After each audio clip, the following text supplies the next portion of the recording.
तो एक बार फिर सुशांत दिशा केस चर्चा में आ गए हैं। एक बार फिर दिशा केस की फाइल खुल चुकी है और एक बार फिर दिशा सुशांत के गुनहगार कांपने लग गए हैं, फड़फड़ाने लग गए हैं। जी हाँ, ये हम सब जानते हैं कि सुशांत दिशा केस में एक बहुत बड़े मंत्री का बेटा शामिल था, लेकिन तब महाराष्ट्र में जिस सरकार का राज था उसने किस तरह से इन दोनों ही केसेस को दबा दिया, ये भी हम सब अच्छे से जानते हैं। लेकिन अब जब दिशा केस में नई एसआईटी आ गई है तो ऐसे में सबसे ज्यादा खतरे की तलवार जिस पर लटक रही है वो वही बड़े मंत्री का बेटा ही है। जी हाँ, लेकिन इस बार इस मंत्री के बेटे के बचाव में एक औरत मैदान में कूद पड़ी है, उसका बचाव करते हुए उस पर लग रहे सारे इल्जामों को नकारने के लिए। तो आखिर क्यों और कहां से इस केस में हो गई है इस औरत की एंट्री? कौन लगती है ये उस मंत्री के बेटे की और क्यों इसे सामने आना पड़ा मंत्री के बेटे के बचाव में? आपको दिखाते हैं, बताते हैं सब। आप भी खबर को ज्यादा से ज्यादा लाइक और शेयर कर अपना प्यार और सपोर्ट दिखाएं और कमेंट में जस्टिस फॉर सुशांत एंड दिशा जरूर लिखें। चैनल के साथ जुड़कर चैनल को सब्सक्राइब कर हमारी ताकत बने। तो ये तो आप सब जानते हैं दोस्तों कि महाराष्ट्र सरकार ने दिवंगत सुशांत सिंह राजपूत की मैनेजर दिशा सालियान की मौत की जांच के लिए नई एसआईटी का गठन किया है, जिसके बाद पूरे महाराष्ट्र की सियासत में गहमा गहमी का माहौल बन चुका है।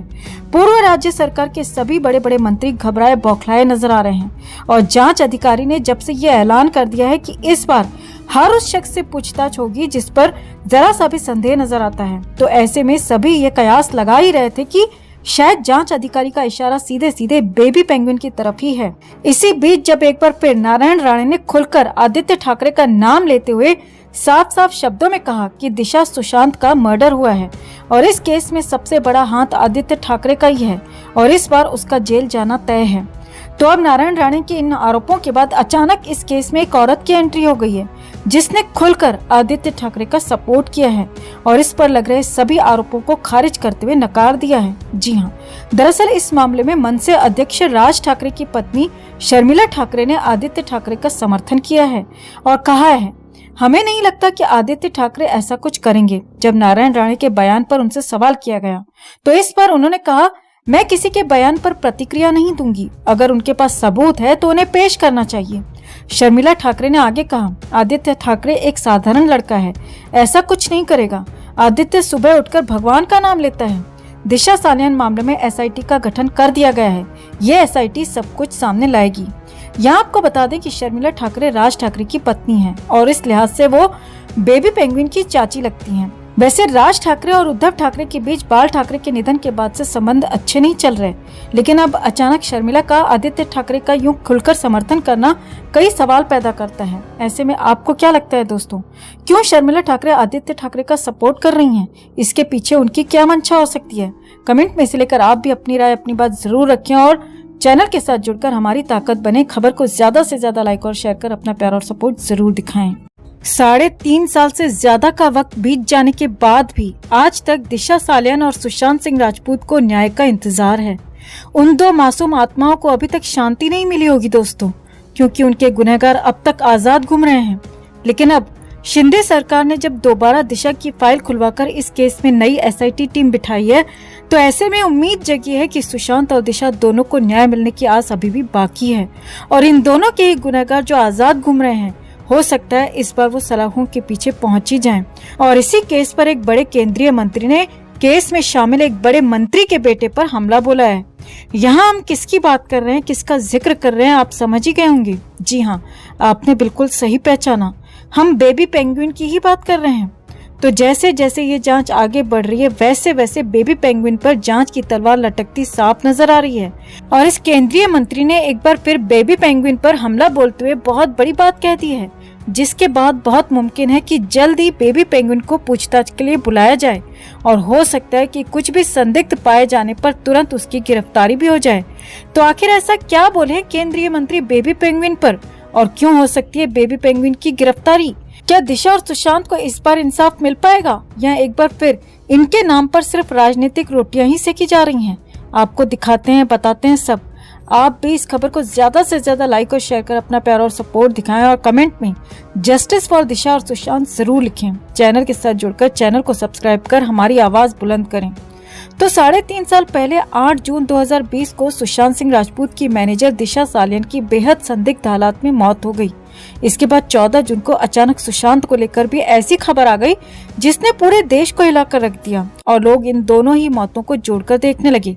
और तभी सुशांत की बाहर आई तस्वीरों ने इस बात पर मोहर लगा दी कि सुशांत खुद से नहीं गए बल्कि उन्हें बेरहमी से जबरदस्ती इस दुनिया से रुखसत किया गया है।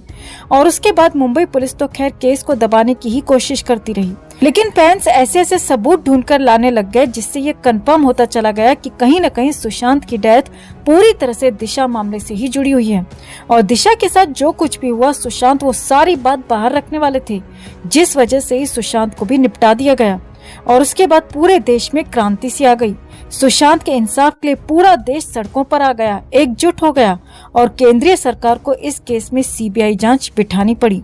लेकिन बावजूद इसके आज तक न सुशांत और न ही दिशा को इंसाफ मिल पाया है। लेकिन अब फिर से जब दिशा की फाइल खुली है तो कई राजनीतिक हस्तियां एक बार फिर मैदान में उतर आई हैं और एक बार फिर बड़े बड़े नेता बड़ी बड़ी बयानबाजी कर रहे हैं। जी हाँ, एक बार फिर केंद्रीय मंत्री नारायण राणे इस केस पर बोले हैं, बहुत कुछ बोले हैं। अब हमें समझ नहीं आता कि वो हर बार सिर्फ बड़े बड़े बयान देकर गायब क्यों हो जाते हैं, क्यों वो सबूत बाहर नहीं रखते या सीबीआई तक नहीं पहुंचाते जिससे कि इस केस में कुछ ठोस हो सके, या फिर शायद सीबीआई तक वो सबूत पहुंचा चुके हैं, बावजूद इसके सीबीआई अभी तक चुप बैठी हुई है। खैर, इस बार नारायण राणे ने सीधे सीधे बेबी पेंगुइन पर हमला बोला है और बहुत बड़ी बात कही है जिससे एसआईटी की टीम पर प्रेशर बन सकता है कि वो बेबी पेंगुइन को भी जांच के लिए बुलाएं और अगर उसके खिलाफ कुछ भी संदिग्ध मिलता है तो उसकी गिरफ्तारी भी की जाए। दरअसल केंद्रीय मंत्री नारायण राणे ने सुशांत दिशा को लेकर एक बार फिर बड़ा खुलासा किया है। शनिवार को उन्होंने दावा किया सुशांत सिंह राजपूत का मर्डर हुआ है और दिशा सालियान की हत्या की गई है। जब इन दोनों की हत्या हुई तब वे सरकार में थे। वे से उनका मतलब यहाँ उद्धव सरकार से है। उन्होंने आगे कहा, इस मामले में एक मंत्री शामिल हैं और पहले कोई जांच नहीं हुई थी, लेकिन अब जांच होगी और सच्चाई सामने आएगी और सच्चाई का पता लगने के बाद आदित्य ठाकरे को जेल जाना होगा। जी हाँ, बिल्कुल सही सुन रहे हैं आप दोस्तों, बेबी पेंगुइन यानी कि आदित्य ठाकरे को जेल जाना होगा। बिल्कुल इन्हीं साफ साफ शब्दों के साथ इस बार नारायण राणे ने सीधा सीधा नाम लेते हुए, आदित्य ठाकरे का नाम लेते हुए उन पर न सिर्फ आरोप लगाया है बल्कि एक दृढ़ विश्वास के साथ ये तक कह दिया है कि आदित्य ठाकरे को जेल जाना होगा। यानी कि दोस्तों वो कुछ तो ऐसा ठोस जानते हैं जिससे उन्हें पूरा पूरा यकीन है कि दिशा मामले में आदित्य ठाकरे शामिल हैं, जिस वजह से उन्हें जेल जाना पड़ सकता है। या कहें कि अगर इस बार जांच ईमानदारी से होती है और अंजाम तक पहुंचती है तो आदित्य ठाकरे का जेल जाना तय है। तो उनका यही दावा इस बार उनके पिछले सारे बयानों पर भारी पड़ते हुए काफी अलग, मजबूत और पुख्ता दिखाई पड़ता है और इसीलिए भी उम्मीद की जा रही है कि हो सकता है इस बार की एसआईटी जांच शांतिपूर्ण तरीके से ही सही, ज्यादा हो हल्ला करते हुए ना सही, पर सच्चाई की तह तक पहुंचेगी और न सिर्फ दिशा बल्कि सुशांत को भी इंसाफ मिलेगा।